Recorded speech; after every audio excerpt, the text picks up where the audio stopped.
심장혈관병원 심장내과 김중선입니다. 경피적 승모판 풍선 확장 시술의 방법과 이로 시행하면서 발생할 수 있는 합병증에 대해서 설명을 드리고자 합니다. 시술의 목적 및 기대 효과입니다. 승모판 협착증은 승모판이 손상을 입은 후 딱딱해지고 판막의 입구가 좁아져서 호흡곤란, 흉통 및 증상을 나타내는 질환입니다. 정상 승모판막은 잘 이렇게 열리는 것에 비해서 승모판 협착증이 있는 환자에 있어서는 열리는 자체 입구가 굉장히 좁아진 모습을 보일 수 있습니다. 경피적 승모판 풍선 확장 시술은 좁아지고 딱딱해진 승모판의 면적을 넓히고 질환에 의해서 제한된 판막 운동을 호전시키는 것이 목적입니다.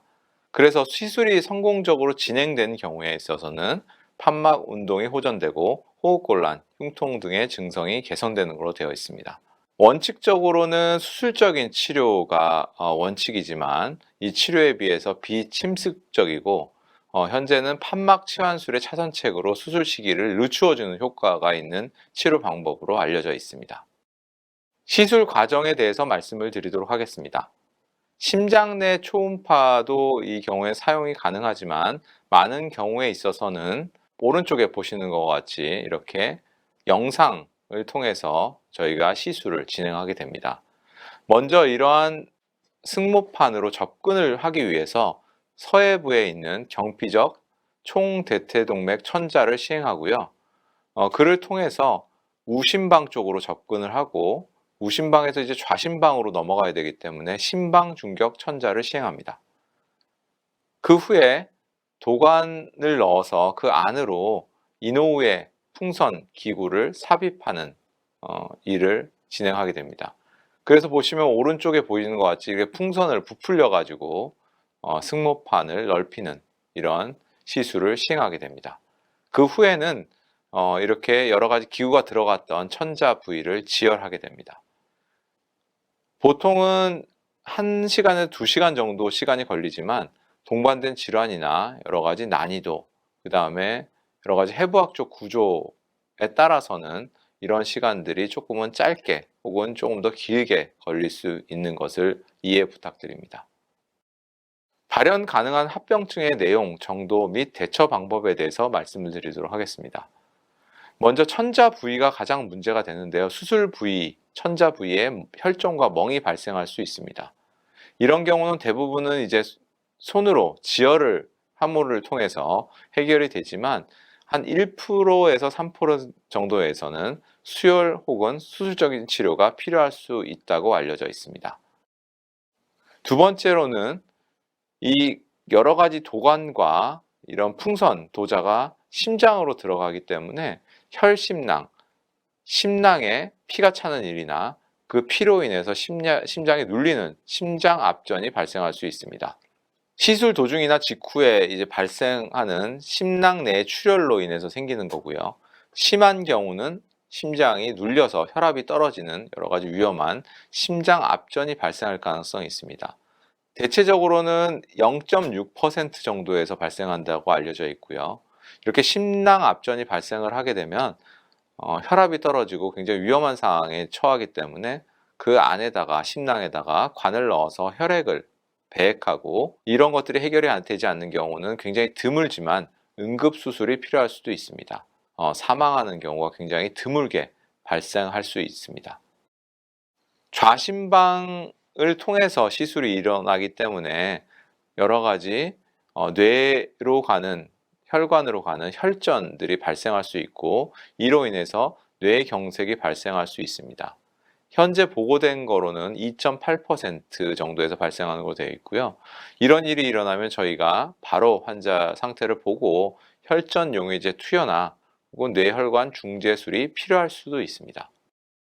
네 번째로는 이런 시술을 하다가 여러 가지 문제가 생기는 경우에 있어서는 굉장히 드물지만 응급개심술 또는 사망에 이르는 이러한 여러 가지 심각한 부작용이 발생할 수 있습니다. 응급개심술의 가능성은 보통 5.8% 정도에서 얘기가 되고 있고요. 사망률은 보통 0에서 3% 정도로 이야기를 하고 있습니다. 다음으로는 전신마취와 관련된 합병증인데요. 전신마취는 모든 환자에서 하는 건 아닙니다. 그래서 전신마취를 하는 경우에 있어서는 여러 가지 무기폐, 폐렴, 부정맥, 심근경색, 인후부 손상, 독성 간염 등이 발생할 수 있습니다. 그 외에도 저희가 여기 다 나열하지는 않았지만 여러 가지 환자의 어떤 임상 상태라든가 혹은 해부학적 구조에 따라서 예측이 어려운 경우도 있고 불가항적인 합병증이 발생할 수 있습니다. 따라서 합병증의 정도에 따라서 경과 관찰부터 시작해서 필요시에는 체외순환기, 에크모라고 하는 그런 굉장히 여러 가지 혈압을 안정시키는 이런 치료법이 도입될 수도 있고요. 더불어서는 응급수술 등이 필요할 수 있는 것으로 되어 있습니다. 시술 관련 주의사항입니다. 전신마취 필요 시 8시간 이상의 금식이 필요하고요. 시술 직후에는 병실 또는 중환자실에서 활력 징후를 감시합니다. 활력이 굉장히 안정적인 환자는 병실에서 저희가 경과 관찰을 할 수 있지만 여러 가지 좀 시술 자체가 위험하고 굉장히 오래 걸리고 문제가 있을 가능성이 있는 환자는 저희가 중환자실에서 관찰하게 됩니다. 하지만 이런 경우라도 활력 징후가 안정되고 자가 호흡이 가능하게 되면 주치 의사의 판단에 의해서 일반 병실로 이송이 될 수 있습니다. 시술 방법 변경 또는 수술 범위 추가 가능성에 대해서 말씀을 드리도록 하겠습니다. 기후가 적합하지 않은 경우나 혹은 환자의 임상적인 상황, 그 다음에 해부학적 구조가 적합하지 않은 경우에 있어서는 시술이 중단될 수 있습니다. 긴급한 시술 방법의 변경 또는 시술 범위에 추가가 요구되는 경우에는 이에 따른 시술의 시행 후에 사유 및 수술의 시행 결과를 환자 또는 대리인에게 설명할 수 있습니다. 이 부분에 있어서는 여러 가지 환자의 안전을 위한 것이기 때문에 이해를 부탁드립니다.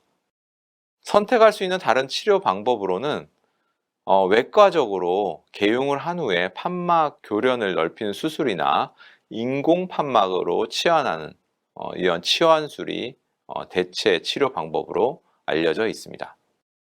이러한 시술을 시행하지 않는 경우에 있어서는 현재까지는 약물 치료를 시행해야 되는데 이 질환 자체가 약물 치료에는 한계가 있는 질환입니다.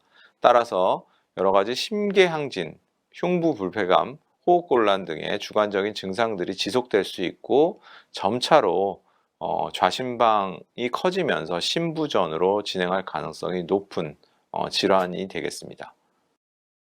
성공률 및 시술 후 환자 관리에 대해서 말씀을 드리도록 하겠습니다. 환자의 어떤 해부학적 구조가 굉장히 중요한데요. 그 해부학적 구조는 심초음파에서 보이는 승모판의 석회화 정도, 판막 두께, 변형 정도, 환자의 전신 조건에 따라서 달라질 수 있습니다. 시술의 진행 과정에 따라서 이런 부분들이 달라질 수 있지만 일반적으로 성공률은 한 90% 정도로 보고되고 있습니다. 하지만 성공률은 일반적인 성공률을 저희가 얘기를 드린 거고 앞서서도 말씀드리겠지만 임상적인 상황이나 여러 가지 환자의 해부학적 구조에 따라서 차이가 날 수 있음을 다시 한번 말씀을 드립니다. 주치 변경 가능성에 대해서 말씀을 드리도록 하겠습니다. 시술이나 수술 과정에서 환자의 상태 또는 의료기관의 사정, 응급 환자의 진료라든가 집도의의 어떤 개인적인 이유에 따라서 부득이하게 집도의가 변경될 수 있습니다. 하지만 이런 경우에 있어서는 미리 사전에 양해를 구하고 동의를 받고 저희가 시술을 진행하고 있습니다. 다만 시술의 시행 도중에 환자의 상태에 따라서 미리 설명과 동의를 얻을 수 없을 정도로 긴급한 상황인 경우에 있어서는 시술 또는 수술의 시행 후에 지체 없이 구체적인 집도의 변경 사유 및 수술의 결과를 환자 또는 대리인에게 설명을 드리고 있습니다. 수술 및 시술, 검사 후 통증 관리에 관한 내용입니다. 필요시에 의료진과 상의해서 통증에 대한 관리를 받을 수 있습니다. 감사합니다.